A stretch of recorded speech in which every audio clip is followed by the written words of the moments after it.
Bonjour tout le monde, ciao a tutti. Good morning, everybody. How are you guys doing?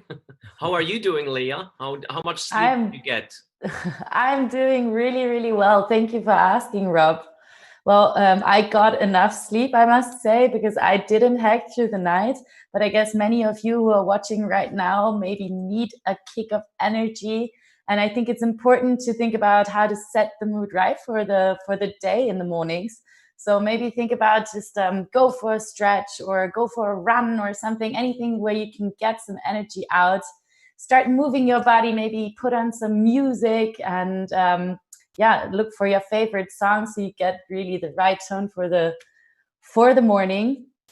Um, I actually, agree, but you know what? There's also, you were talking about the external ways of energizing yourself. You can also go a bit internal. I actually introduced a bit of a ritual in the morning that helps me to be productive and be able to go for high performance, which is really mhm. just a meditation practice. Sometimes our thoughts are so scattered.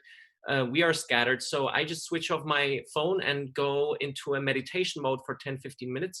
So Yeah. maybe in these 2 days now, dear participants, if you ever feel like you lost it, maybe do a downward facing dog or just close your eyes and go silent, and the creativity will come back to you maybe suddenly again. Actually, That's it's my really that's my little advice. Yeah, actually, it's really good that you mentioned that because from our previous hackathon, we had this whole part called Fun versus Virus, where we have lots of resources that you can still benefit from. We had an amazing yoga teacher who facilitated several sessions. So if you need this boost, maybe if you need energy or you need to calm down, you find resources also still on our YouTube channel for that. Yes.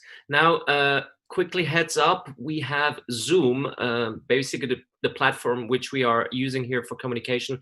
They're doing a major update. So please make sure, and we mentioned this yesterday, that you have at least version 5.0, if not more. I just did a download myself, so I'm safe for the future. But if you have a version that is older than 5.0, then you won't be able to use it as of today at some point. So maybe just do it now. This is very important so you can still watch what we're doing here and be part of it. So again, do update your Zoom app. So I'm really happy that we have somebody here who seems to be able to use the Zoom at the moment because we want you guys to get a sneak peek behind the scenes as well. So we have some amazing guests, and this morning I will be talking to Burcu Demiray. Burcu, are you here? Can you hear me?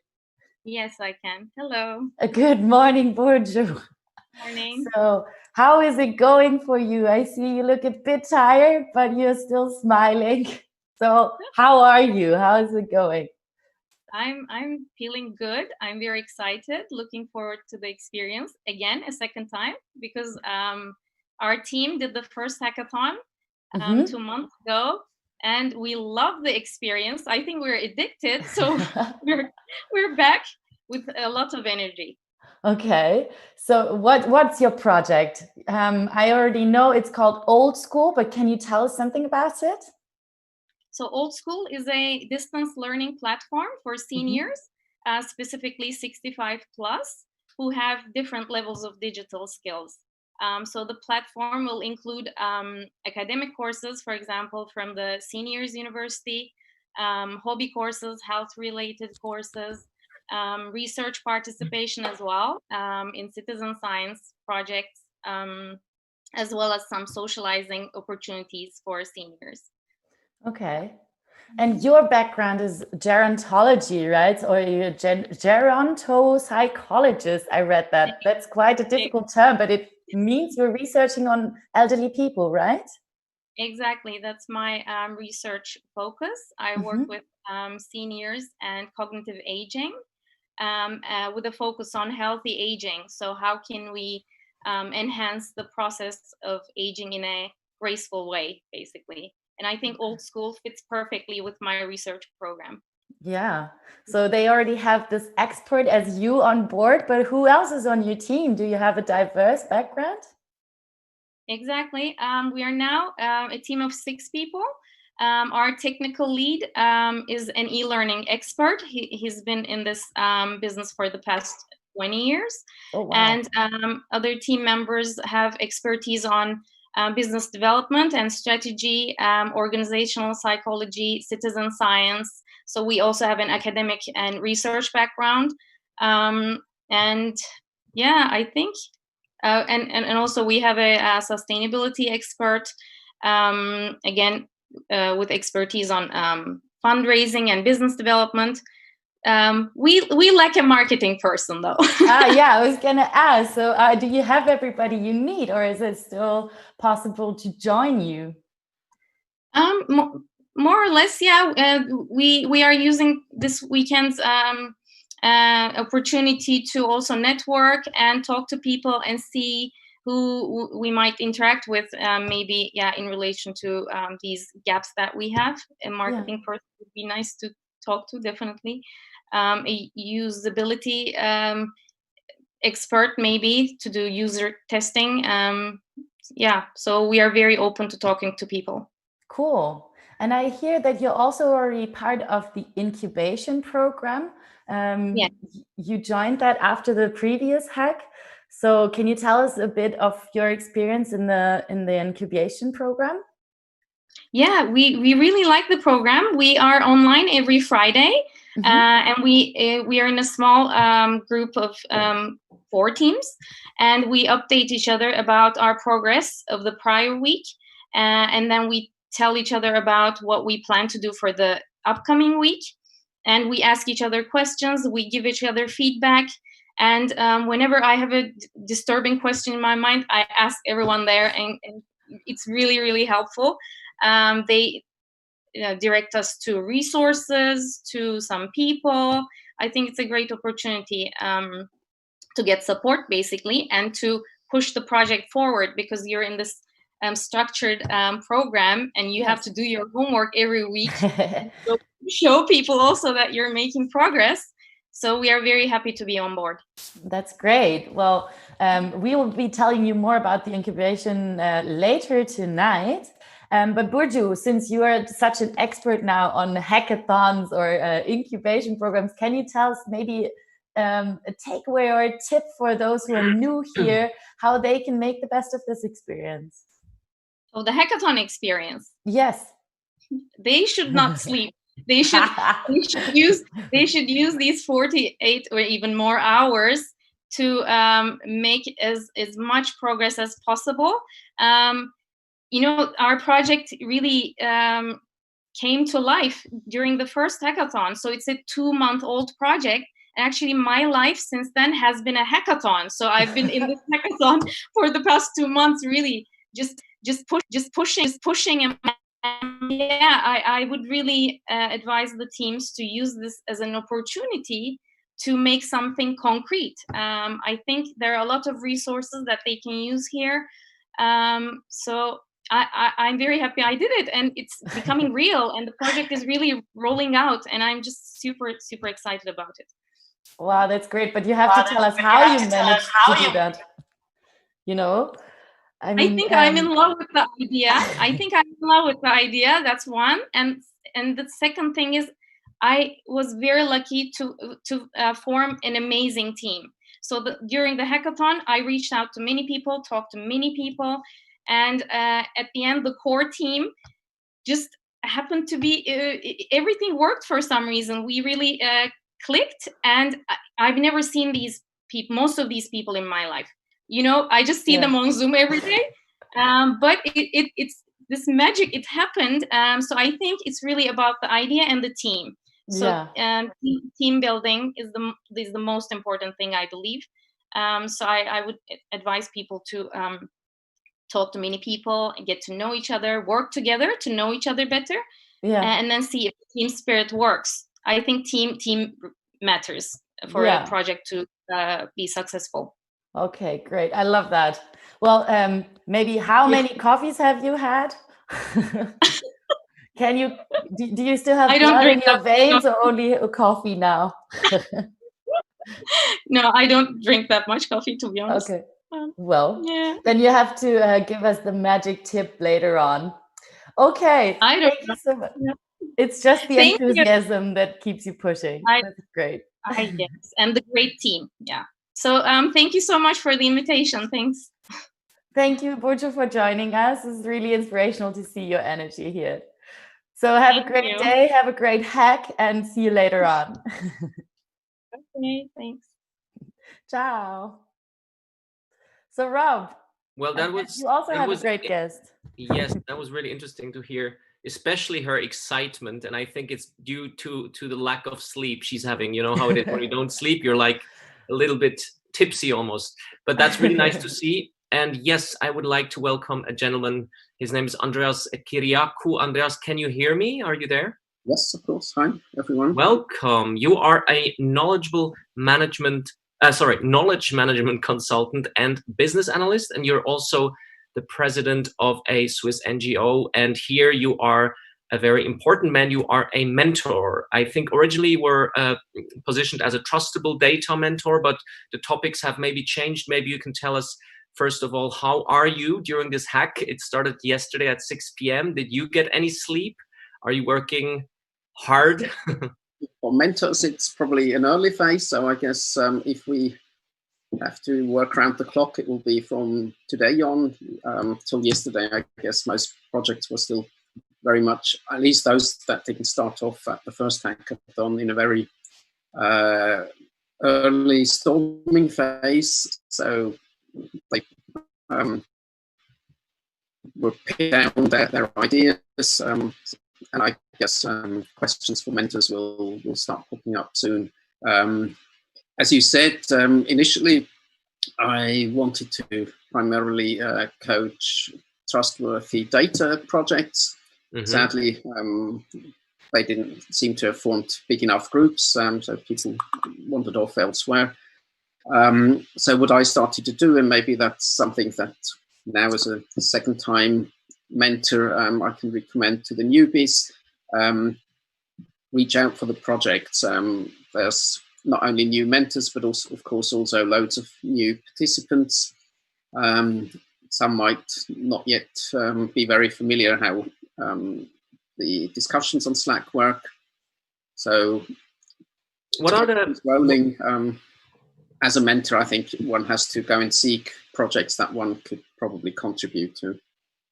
So what are the most common challenges that appear when participants start to tackle, a project, and then they approach the mentors? Do you hear any like 1-2 core things that pop up all the time during hackathons?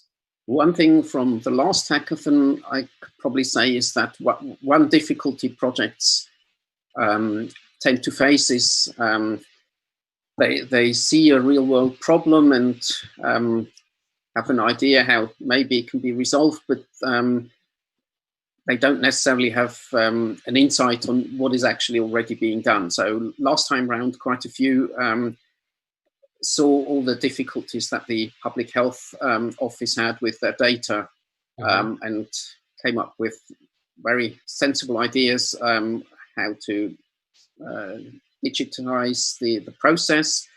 What was lacking a bit, I guess, was expert knowledge, because no one had contact, say, to government agency or so directly, what was already going on. So one thing I guess I had to do last time was get projects to kill their darlings because they were solving problems that were already solved. So this is, I think, one thing that many groups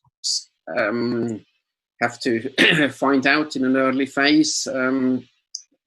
Are we building something new, or are we maybe reduplicating efforts, which is, of course, the say not ideal way to invest one's time. And this is a place where the mentor should come in to advise, to maybe not go down that road, or if the communication is not happening, this will basically not be the case. Or is there like this little check back with the mentors in any way before they go ahead developing the prototype further? what groups work very individually. Some reach out, ask for expert knowledge or assistance, and others might have to be convinced a bit that they look out what's going on to the left and the right. So I think one role for mentors is to create an environment that people feel comfortable to exchange, and also then, if necessary, to question what has already been sketched out. Now, for you being back at the second hackathon, I believe you've done more of this in the past. What excites you about the role of being a mentor? What is the exciting part for you? Well, it's a role that, say, as a coach, I also have in my work life, and to get other people to be able to perform. I think that's basically the whole point of taking on this mentor role. And at least it makes me happy to see projects becoming successful. And I guess that's the incentive for many other mentors as well. I think we have a bit of a slower Wi-Fi connection, but you said, like, just to reproduce what you were saying, if I understood it correctly, that it is your role to be there and also make sure that the participants can be happy, but also push the project to becoming a successful project, of course. Maybe last but not least, any valuable hands-on tips for the participants that are just now in the midst of developing? I think one really important thing is don't be shy, reach out, be pushy. If you don't see the mentors being present, we're supposed to be here for the project, so come and reach out for us. Great. Well, then, thank you so much for joining us, Andreas, and good luck and a lot of success with the teams that you're in touch with during the next hours and till tomorrow. So thanks for joining, and maybe we'll see you later on. Thanks, and thanks for setting all this up. Of course. Thank you for being a mentor. Okay, have a nice day. Well, so Leah, are you still there? Of course, I'm still here. Oh, I'm so happy. I already thought I lost you. No, I'm here. let's have a look at today's schedule. Yes. So in 1.5 hours roundabout, we will be here again for the first or the second how-to session of today. We already had one this morning. So at 1 p.m. we will be looking at how to create a prototype. So this is really about making something to be able to test your idea and to maybe have somebody use it, and therefore improving your solution. And you will be learning easy tools how to make a prototype in this how-to session. What's coming up then? And then next up, we have at 2:30 p.m. today, how to pitch your idea session. This is very important, because if you cannot put into words on what you are actually doing and what problem you are solving, what conflict you are solving, then nobody will get it, and therefore it will be hard to reach an audience. So how to pitch your idea, 2:30 session, really important. Yes. And then at 4 today, we will teach you, or somebody will teach you, how to make a very simple video. Because as said, you will learn how to pitch and have your prototype ready and everything. But obviously, you have to have a video where you present that. So at 4, we will introduce how to use an app. This app is called InShot. I think we will show you here. This is the logo. It's a free application. You can find it on the App Store and on the Apple Store. It's a video editor and a video maker, so make sure to have it downloaded by then, because sending in a video is also part of the deliverables for Sunday. Well, if you missed any of the how-to sessions from this morning or from yesterday or from today, don't worry, we have all of them on our YouTube channel, and you can look at all of them again. There's also one from this morning about how to boost your creativity. Yes, and at 6 o'clock we have a second update, and most importantly, we will also inform you about the incubation program, as we mentioned 2 days ago when we did the onboarding. This is also a chance for all the participants during the hackathon to then basically in a follow-up become part of an incubation program. So we'll tell you all about that this evening at 6 o'clock. And I believe that's it, Leo. Yes, that's it. So guys, I think we wish you happy hacking, lots of energy, and yeah, go for it. Don't be shy. Ask the mentors, ask other people to join your team, and yeah, see you around. See you around, guys. Happy hacking.